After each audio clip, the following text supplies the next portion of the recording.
Hai, saya Ida Sosiat Maja. Pada hari ini saya akan mempresentasikan tentang Battle Ford Screen. Perusahaan selalu mencari cara untuk menarik dan menjual kepada pelanggan. Sekarang mereka tengah memfokuskan perhatian pada dashboard mobil. Pengemudi Amerika rata-rata menghabiskan 51 menit per hari di dalam mobil, menciptakan peluang lain untuk mencapai audiens yang terikat. Setelah ada televisi, komputer, ponsel, dashboard mobil mulai muncul sebagai layar keempat untuk menarik perhatian konsumen. Dokter lokal, restoran, dan lain-lainnya dapat menargetkan iklan berdasarkan rute berkendara yang biasa. Pengemudi dapat memesan dan membayar kopi atau bensin melalui layar dashboard mereka. Perusahaan asuransi yang memantau pola mengemudi dapat menawarkan tarif lebih rendah kepada pengemudi yang berhati-hati. Produsen mobil itu sendiri dapat menggunakan data yang dihasilkan oleh sensor mobil untuk mengidentifikasi suku cadang yang perlu diganti dan menawarkan kupon dan penawaran untuk layanan perbaikan. Menurut konsultan McKinsey & Co, produk dan layanan berbasis dashboard dapat menghasilkan pendapatan hingga 750 miliar US dollar hingga tahun 2030. Produsen mobil mengandalkan apa yang ditampilkan di dashboard mobil untuk membangun hubungan yang lebih erat dengan pelanggan. Dan Google dari Alphabet dan Apple sangat ingin menggunakan layar dashboard sebagai platform lain untuk aplikasi dan layar mereka. Kemudian di era ini pertempuran besar kini sedang berlangsung antara produsen mobil dan perusahaan teknologi besar untuk mengendalikan tampilan dashboard. Saat ini, produsen mobil berada dalam kekurangan.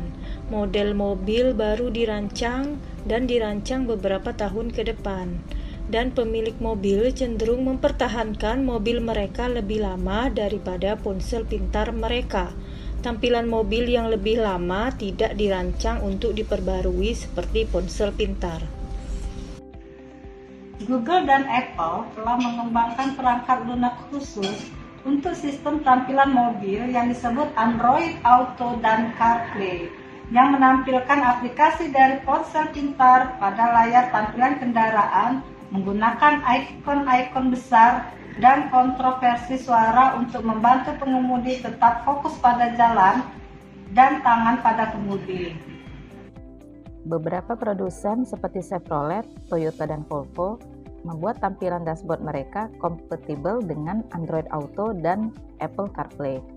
Google baru-baru ini menciptakan versi baru sistem operasi Android-nya, yaitu Android Automotive, yang disesuaikan untuk dashboard kendaraan yang tidak membutuhkan input dari ponsel pintar.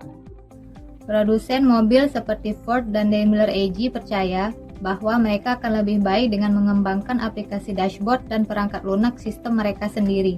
Volkswagen AG ingin mempertahankan kendali atas banyak data konsumen yang dihasilkan oleh elektronik terpasang di kendaraan mereka dan telah mengembangkan sistem operasi mobilnya sendiri atau Volkswagen Operating System dan toko daring aplikasi serta layanan yang berjalan di cloud. Seri mobil listrik Volkswagen yang bernama ID akan menjadi kendaraan pertama perusahaan yang menggunakan sistem dashboard mereka. Ford juga sedang mengembangkan sistem dashboard mereka sendiri, tetapi mereka akan memungkinkan pengguna memproyeksikan beberapa aplikasi ponsel pintar mereka ke layar mobil. Layar keempat ini datang dengan tantangan sendiri. Salah satunya adalah potensi mengalihkan perhatian pengemudi yang tetap perlu menjaga mata pada jalan dan tangan pada kemudi saat mobil bergerak.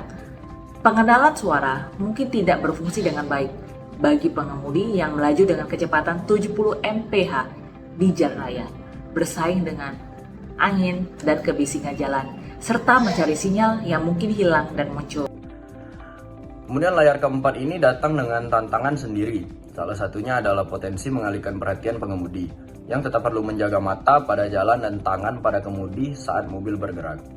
Kemudian pengenalan suara mungkin tidak berfungsi dengan baik bagi pengemudi yang melaju dengan kecepatan 70 mph di jalan raya, bersaing dengan angin dan kebisingan jalan, serta mencari sinyal yang mungkin hilang dan muncul kembali. Layar keempat juga menimbulkan tantangan perlindungan privasi karena perangkat lunaknya mampu mengumpulkan sejumlah besar data pribadi dari mobil dan pengemudi. Hal ini menjadi perhatian khusus bagi produsen mobil Eropa yang memiliki tingkat standar yang lebih ketat daripada Amerika Serikat. Volkswagen menolak permintaan Google untuk mengakses data tentang tingkat bahan bakar mobil agar Android dapat menentukan kebutuhan bensin dan memberikan petunjuk ke arah stasiun layanan. Google juga meminta BMW untuk memasang sensor di kursi penumpang untuk menentukan berat badan penumpang yang akan menunjukkan apakah penumpang tersebut dewasa atau anak-anak. Juru bicara Google mengatakan bahwa kebijakan pengumpulan data perusahaan ini mensyaratkan persetujuan pengemudi sebelum mengakses informasi apapun.